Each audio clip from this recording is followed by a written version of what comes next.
by left, it rise by more than t cubed. Because it rise by t to the power of 1.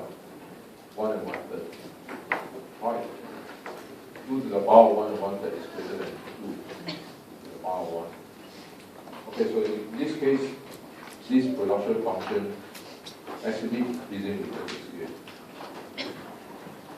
Okay, let's look at another production function which is not count algorithm.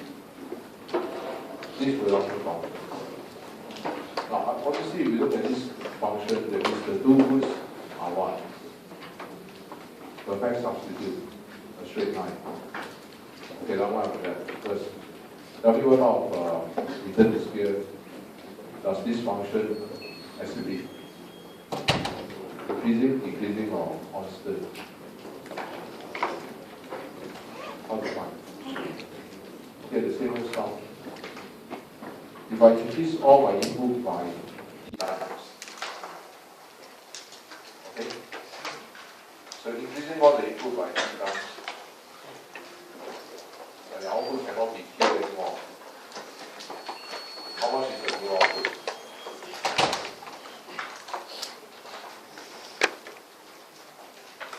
Now when you increase all by t times, the new output becomes common factor of the t. Alright, so we have this. Now again, can you recognize what's this? This is q. So therefore q1 is equal to t times q. What type of return to scale do we have? Constant, no net gain, no net loss. Alright. Output rise by the same proportion. q1 is equal to t cubed. Okay, so equals to exactly t. So there's no increasing, no decreasing, but constant return to scale. Any question on this?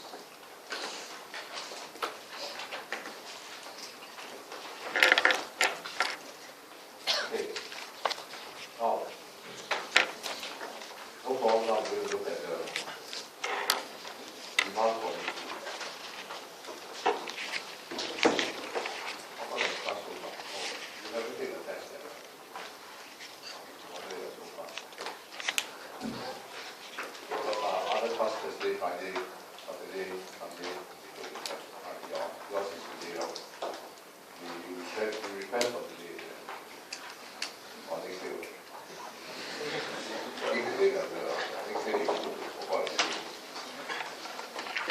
Okay, let's look at the demand for input.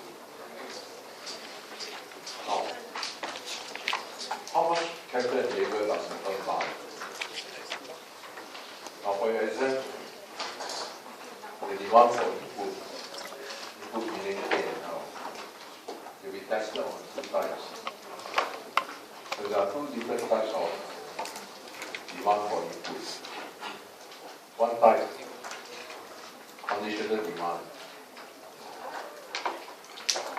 Another type, unconditional demand. So depending on what the exam question asks you to find. So what's the difference between them? What's the difference between conditional demand for labor and unconditional demand for labor? What's the difference? Now, conditional in English is what? Condition in English means there is a condition. Right? It's true. That's what condition is, right? There is a condition.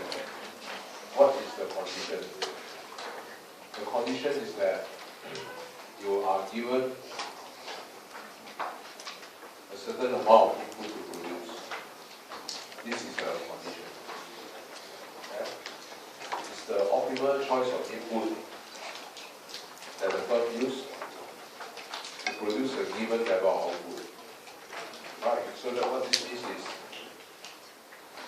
there's a condition given to you that you must produce a given level of output. So in economics, given level means what? Fixed level of output.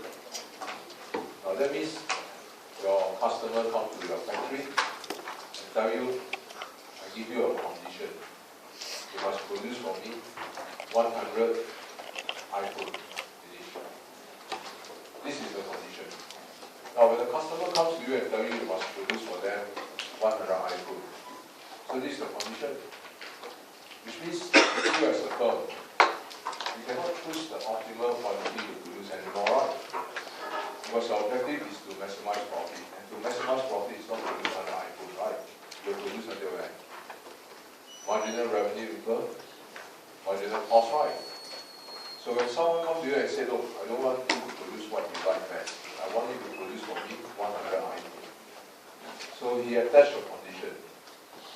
So therefore this is called a conditional demand, right? In that sense, you are given a condition to fulfill. And the condition is to produce Q0, 100 iPhone. And then what should you do? As an economist, what should you tell the firm to do? Given this condition, when you maximize profit, the objective is to, because you cannot produce by MI to MCU. The only choice to maximize profit is to minimize cost. So, in other words, to find the lowest cost to produce this under iPhone. Or not, because if you can find the lowest cost, in a sense, you are actually consistent with maximizing profit. Because profit is revenue minus cost. If you can minimize cost, you are actually also increasing profit. Fair enough?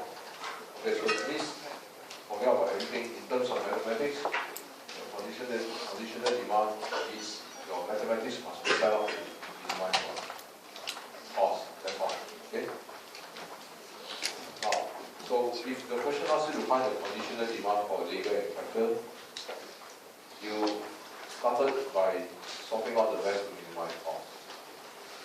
Now, however, there's another part exam question which is unconditional demand for input. That means unconditional means no condition attached. Understand? For example, I think your parents' love for you is unconditional. Right? Even you slap them, so they will still love you. Right? Even you drain them all their wealth, they will still love you. This is unconditional. Right? No condition attached because they are the children. Right? Even you beat them, so they will say thank you. Unconditional. Right? So if there's no condition, that's the easiest to do. If you are the firm, what should you do? Maximize profit. That means the mathematics must be set up to maximize profit. Okay, so the distinction between these two is this as well. So you will see what you want to find. If there's no condition attached, I can produce whatever I want. And therefore the issue is how much should I produce? Produce to get analyzer and see. Fair. Okay, so I'll look at each one individually first. I'll look at unconditional.